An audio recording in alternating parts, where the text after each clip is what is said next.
দুর্গোৎসবকে কেন্দ্র করে ইতিমধ্যে রাজ্যের বিভিন্ন প্যান্ডেলগুলির শিল্পকার্য অন্তিম পর্যায়ে এসে পৌঁছে গেছে। মায়ের আগমনের আশায় কোনো ক্লাব লক্ষ লক্ষ টাকা খরচ করে, আবার কোনো ক্লাব হাজার টাকা খরচ করে পুজোর দিনগুলি উৎসবে মেতে ওঠার আয়োজন করে চলছে। একইভাবে ত্রিবেদীর সংঘের ক্লাবের পুজো প্রস্তুতি নিয়ে বিস্তারিত তুলে ধরেন ক্লাব কর্মকর্তারা। এ উপলক্ষে বুধবার বেলতলী ত্রিবেদীর সংঘের পক্ষ থেকে এক সাংবাদিক সম্মেলনের আয়োজন করা হয়। সাংবাদিক সম্মেলনে ক্লাব সদস্যরা জানায়, কোন রকম চাঁদার জুলুমবাজি ছাড়া একদম স্বল্প বাজেটের মধ্যে সুন্দর পূজা উপহার দিতে চলছে ত্রিবেদী সংঘ।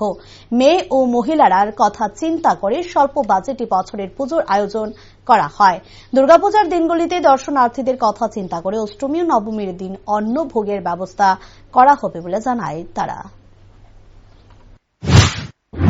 আমাদের একটাই লক্ষ্য, আমরা এই এলাকায় চাঁদার জন্য ঝুলুম না করে একদম কম বাজেটের মধ্যেও যে আকর্ষণীয় পূজা করা যায় সেটা আমরা ত্রিপুরাবাসীকে দেখানোর জন্য, প্রথম পথ দেখানোর জন্য যে কম বাজেটে মানুষকে নিয়ে পূজা, ত্রিবেণী সংঘ, আমাদের ক্লাব ত্রিবেণী সংঘ এবার সবাইকে দেখাবে কম বাজেটেও যে সুন্দর শিশুদের আনন্দ, মহিলাদের আনন্দ দেওয়ার জন্য করা যায়, সেই পূজা ত্রিবেণী সংঘ এবার করছে।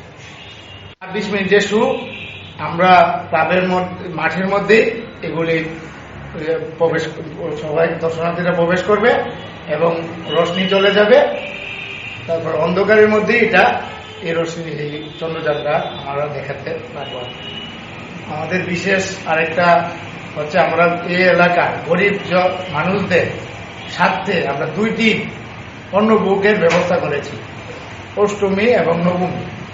আমরা সবাইকে এই অন্নভোগ পাওয়ার জন্য সবাই সারা ত্রিপুরাবাসীতে আমরা নিমন্ত্রণ দিচ্ছি, যাতে আমাদের 2 দিন এই অন্নভোগ প্রসাদ গ্রহণ করে।